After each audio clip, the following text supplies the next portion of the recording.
Drake, Mr. Do Right and Kill Everything. What is there not to say about Drake? He kills the streams, he kills the charts, he kills success in the whole. Quality in these last couple of years, in my opinion, not so much. But Drake is one of the most dominant, influential rappers to come out of the 2010s. To even be starred in a trio featuring Kendrick and J. Cole. What is there that Mr. Do Right and Kill Everything?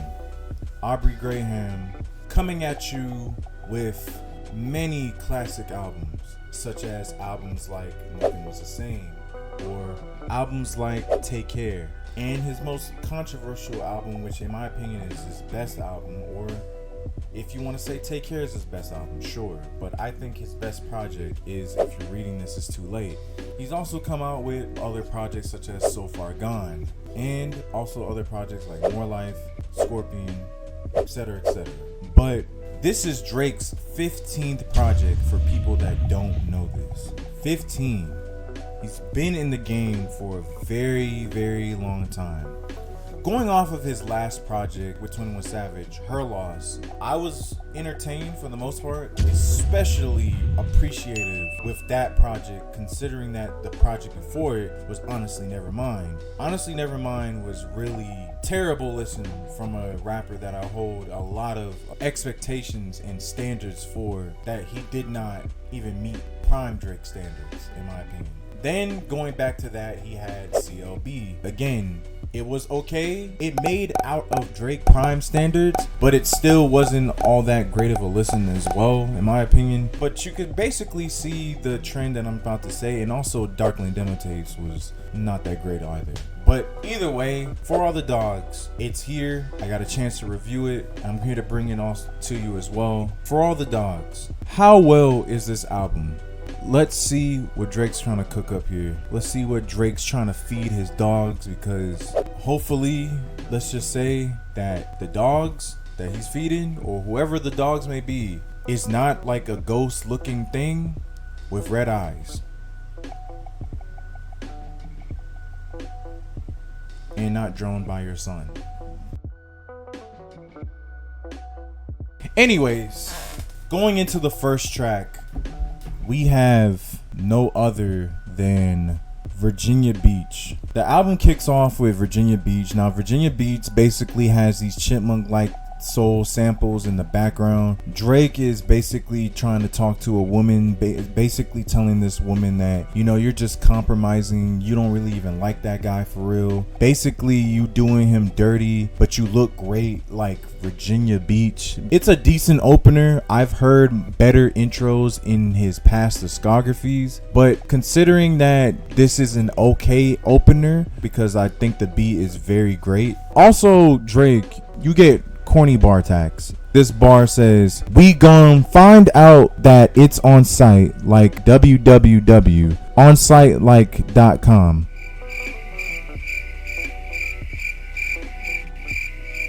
You tax for all the corny bars. Yeah, we're gonna do that.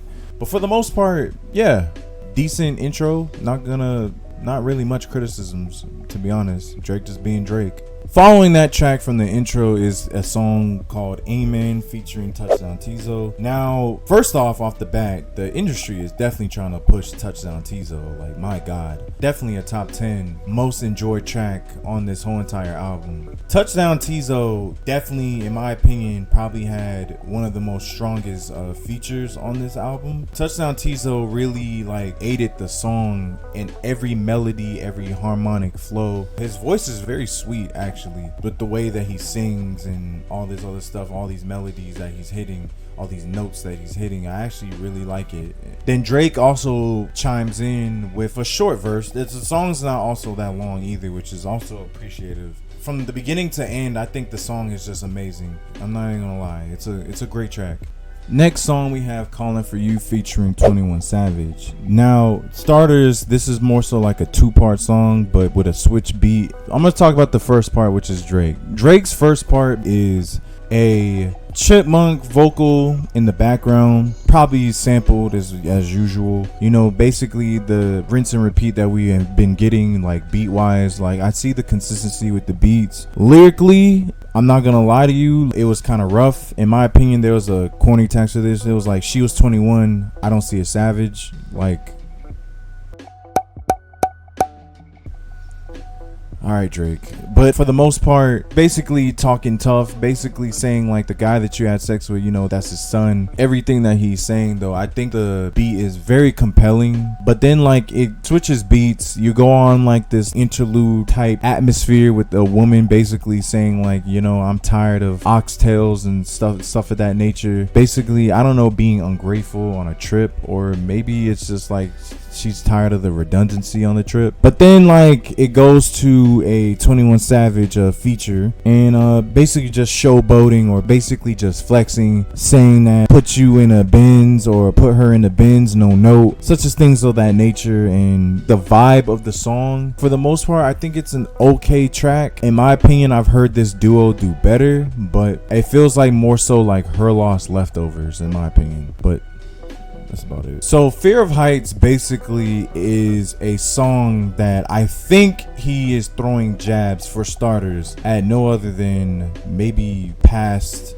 fling or whatever they had going on, Rihanna. Basically saying that, if you don't know, Rihanna dropped an album named Anti, and basically in these bars I'm about to read to you: that could never be me, gal, can't ruin me, better than him, better it's not me. I'm in time, auntie, yeah, and the sex was average with you. Yeah, I'm anti, cause I had it with you. Okay, I'm auntie, like your dad's sister, auntie like a family picture, and I had way better than you, TBH. Now, Drake, first off, it's petty, but I kind of like it. I don't know if he's also talking about ASAP Rocky. I really don't know. Talking about some Antilles. I don't know who that is. Maybe you guys know in the comments. I don't know. But then going off to the second part of the song, which basically is a beat switch, basically saying you make me want to cuff you like the law, or basically just flexing, basically, you know, giving you like this Her Loss kind of feeling. I don't know if it will be moved by Rihanna or whoever he's talking to, or subliminally throwing shots at. But he starts going in, he starts getting more rough, like more gritty. Basically the energy that he's coming with is blurting out his worth at that point. And it's an okay track for the most part. It's an okay track.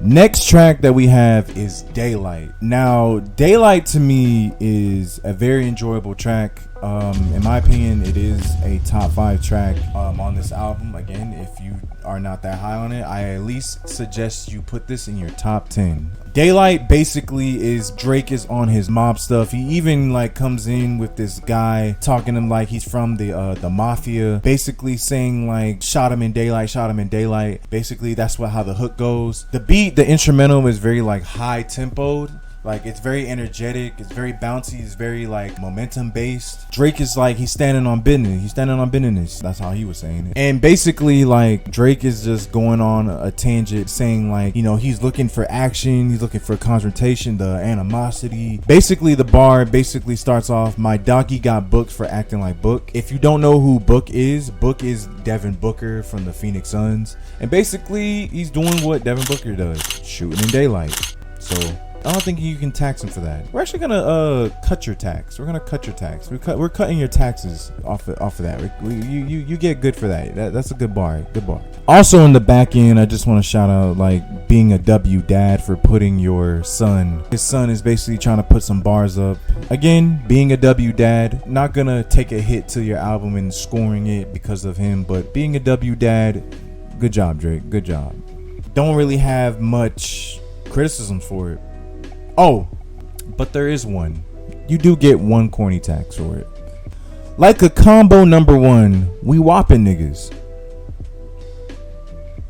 Basically referring to like Burger King Whopper. I really want to add in another corny bar, but we gonna let that slide. This one was just worse. This is come on, bro. Come on. Next track we have First Person Shooter featuring Jermaine Cole, J. Cole, Young Simba, You already know. First person shooter hits very hard. J. Cole comes in with this introduction.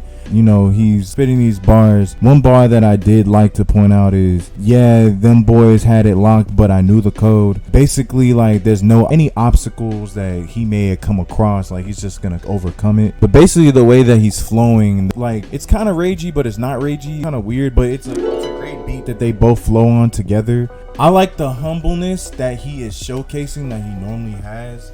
Basically saying, I still want to get me a song with YB, can't trust everything that you saw on IG. Basically saying, like, it's all forgiven, like, you can't really look into these things, it's not what they are behind the scenes. And then another bar I like, love when they argue the hardest MC, is it K-Dot, is it Aubrey, or me? I like that bar, basically referring to like the 3-man weave of Kendrick, J. Cole, and Drake. For the most part, I wanted to really hear Drake say that part, not him. He knows. I think he knows. Mentioning K-Dot, because it's been speculation that those two just don't get along, or they don't see eye to eye on things. And then another bar that I like to refer to J. Cole is, the Spider-Man meme is me looking at Drake. Like, I just, like, it was, I thought it was kind of funny, kind of relatable a little bit. And then Drake stuttering into, I'm about to,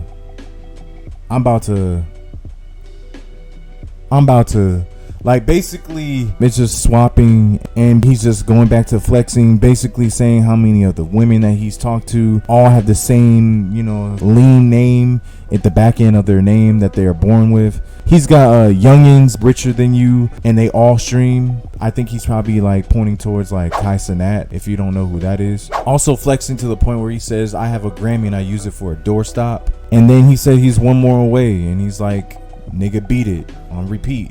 Just says like nigga beat it like 10 times. Anyways, it was still good. I feel like the whole track was good. Also a top 5 song in my opinion.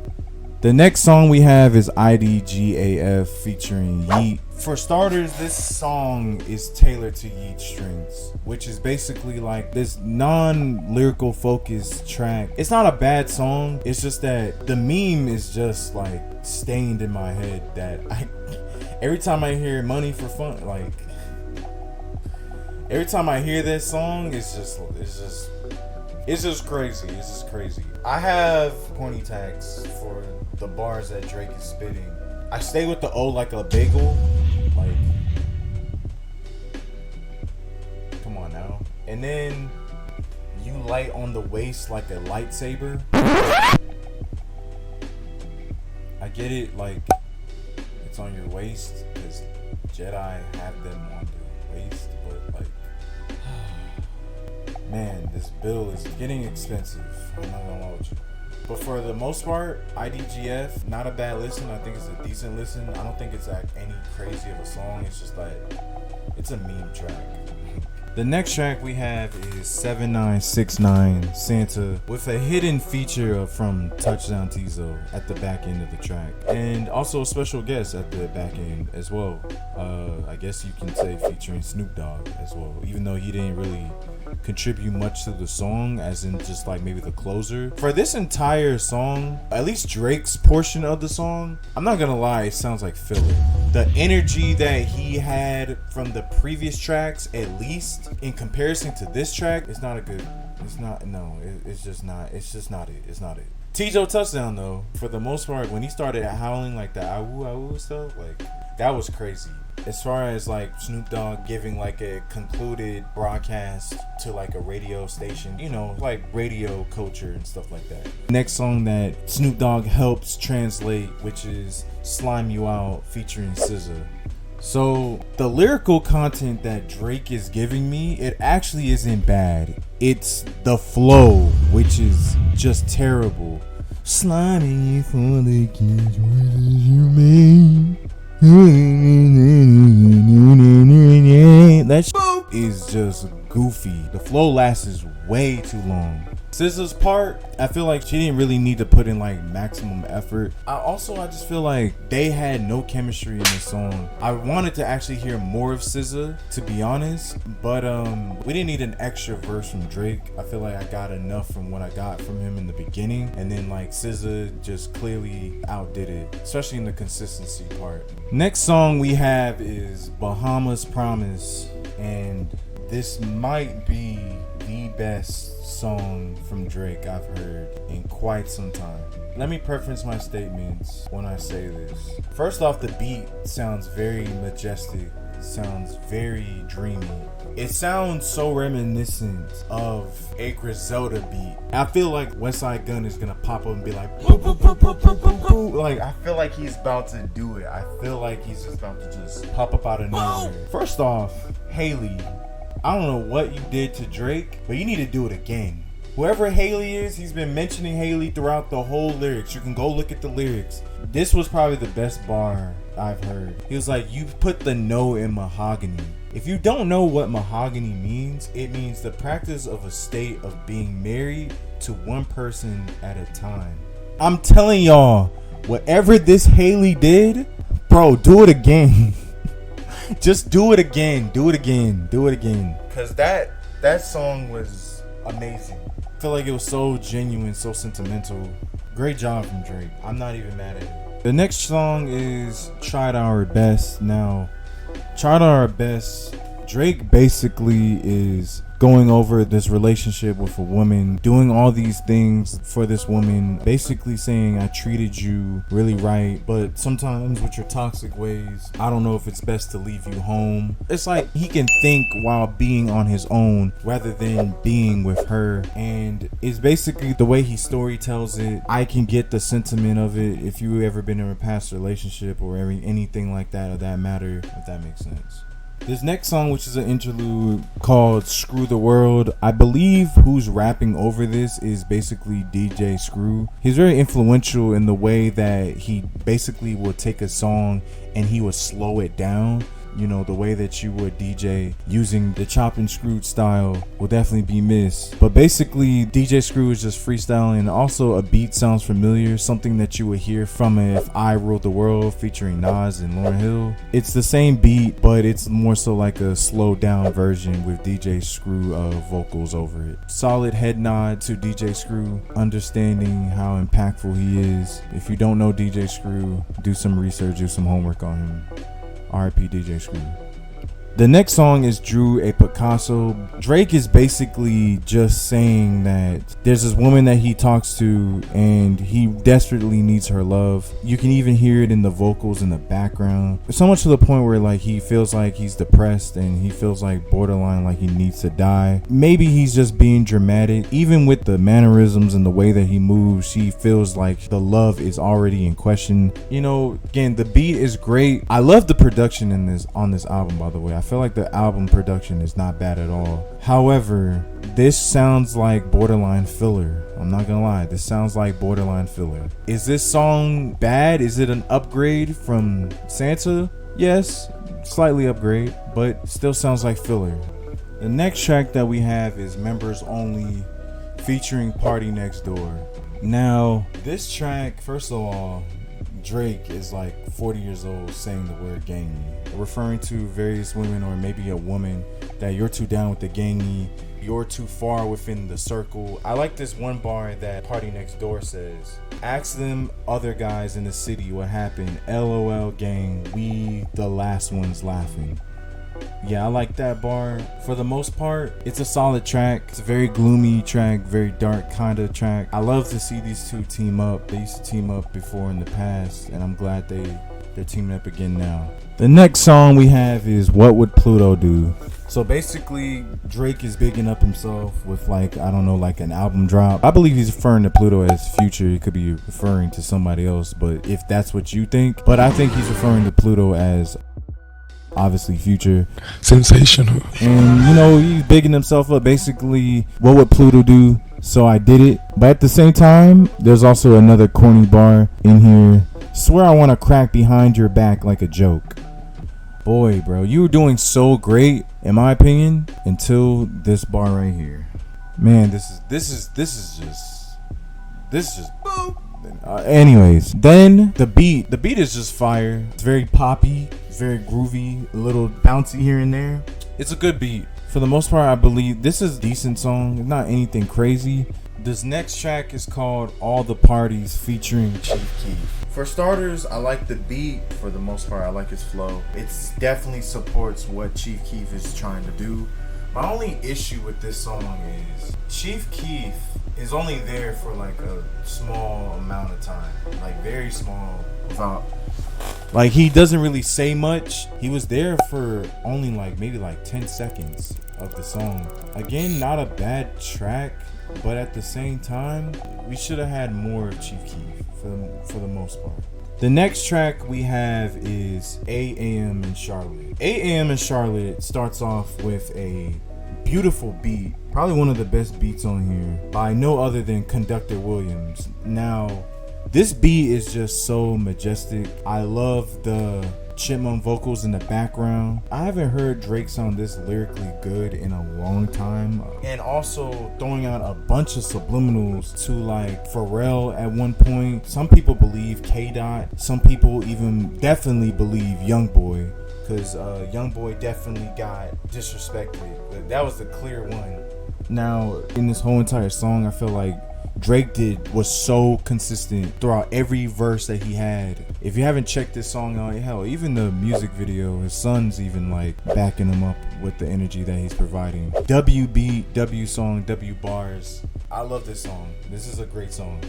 The next song, we have an interlude, which is BBL Love. Basically, Drake starts off with, if I had a career change, would you still love me? If I was basically another guy, such as like a Greg or a Fred or an Ed, would you still love me? Basically putting himself in other people's shoes and like asking these girls rhetorical questions. Like, would you keep the same energy if I had a different situation? If I didn't have the money, the fame, the fortune, what would you do? If I was in this situation, would the love still be there? And the beat sounds so fitting for a Griselda member. It's just beautiful beat, beautiful flow. I don't really have much of it on this song. Not really that bad. Great song.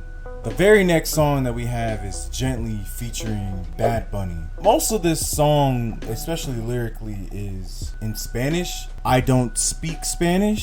I think this song sounds good, but I don't know if it's good. I don't know if it is. I'm gonna just say it's okay for what I've heard. I don't even know what the lyrical content is, I'm gonna be honest. The next song we have is Rich Baby Daddy featuring Sexy Red and SZA. Sexy Red starts off the song basically with her raunchy ways, basically saying shake that butt for Drake and shake that butt for me, if you know where that's going. And then SZA also gives me great vocals. Her verse was just fine. Drake, for the most part, I liked his flow in the beginning. In the end, I feel like the ending verses were unnecessary. I understand he needed some things to get off, but for the most part, it was a very good song for the most part. Another Late Night is the next song that we're going to be talking about. Another Late Night is a track featuring Lil Yachty. In my opinion, sounds like Her Loss Leftovers. I understand Lil Yachty played a huge part in producing Her Loss. I just want to say it was a solid song. I like the momentum and the beat was amazing. I wouldn't be surprised if Lil Yachty produced this beat as well. Decent song, decent. This next song is Away From Home. Away From Home, it's not a bad song. Basically like a reminiscent song. Drake is saying a bunch of past times of like times in his life where he was on the come up of being a rapper. I really feel like he's coming off very genuine in this track. Drake is human, just like we are. Only difference is he put in a lot of work and a lot of effort. And to what he's accumulated, it's very worthy to what he's saying. Very worthy. But solid track. Solid track.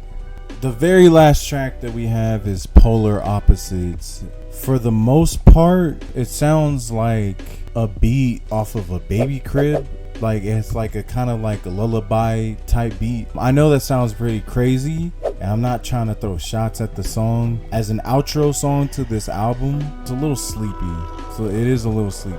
I don't think the song per se is bad. I just am expecting more from this song, at least from outros, from a Drake outro perspective. But for the most part, so for all the dogs, closing argument, my final thoughts. I'm gonna start with the pros. Production. I think the production is fantastic. I feel like it suits his style. It suits what he wants to do. For the most part, the features, J. Cole, you did great. Lil Yachty, I think you did okay. SZA, you did great. Sexy Red, I felt like she was utilized good enough. Party Next Door, didn't have a problem with you. Yeet, you did fine, but I feel like the song was tailored to you, so I feel like it was made for you. Conductor Williams, if you want to count that as a feature, he did great as well. Oh, Touchdown Tizo, amazing feature. Arguably one of the best features on here, arguably. If you want to give it to J. Cole or even SZA, some would say Party Next Door. That was you. And then anyone that I haven't mentioned, I guess, that's arguable. A lot of great highlighted tracks on this album, such as like 8 AM and Charlotte, Bahamas Promises, and tracks like Daylight. For the pros, that's about it for the pros. The cons, however, Chief Keef, hi, Chief Keef, bye. You only lasted 10 seconds. We needed more from you. Second, a lot of tracks on here feel like filler, and a lot of tracks not all that great. But the most important thing I want to actually talk about, this reality that Drake is gonna be this old version. He's not coming back. Period. He's not coming back. In my opinion, I feel like he's focused more towards something else. He's more so in the fact that whatever he's doing is just gonna get attention. It doesn't matter if you're messing with it or not, if you're gonna review it or not, if you're gonna listen to it repeatedly. It doesn't matter at this point. He's going to keep being Drake. So this idea that you're gonna get an album like Nothing Was the Same or Take Care, or even if you're reading this, hell, even if you want to say Days as like so far gone, these days of old Drake is not coming back, and this is the Drake that we need to accept, because he is not coming back anymore. He's not. Also, corny bars, corny bars, and it happens multiple times. I can't even like fathom how many corny bars I had to come across. So For All the Dogs, is it better than Honestly Nevermind? Of course. Is For All the Dogs better than CLB? I think so. Is For All the Dogs better than Dark Lane Demo Tapes? Of course. I think that is.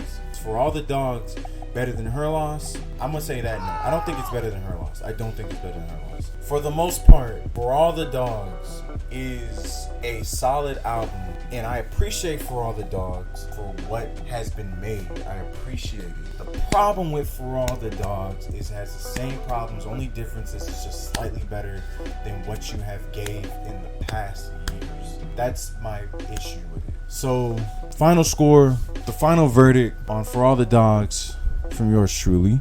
I'm going to give it a 6 out of 10. I really want to give it a 5.5, but I'm not going to do 5.5s because you might as well can just round it to it. You might as well just round it to a 6. What would you rate For All the Dogs? What would you rate it? Let me know in the comments below. I do shorts every day. Give me a follow. Give me a like. Show these longer videos support. I'm going to be doing album reviews all year long, even from the years to come. I want to really make it in this content creation lane. I feel like I have a place. Let me know. Obviously, the subs, the likes, the comments, all of the recognition. Hey, even a view is really appreciated. All is appreciated. But that sub count and the likes, I really appreciate that a little bit more, to be honest. Show your support to yours truly if you're watching this video. With that being said, Drake, For All the Dogs. See ya.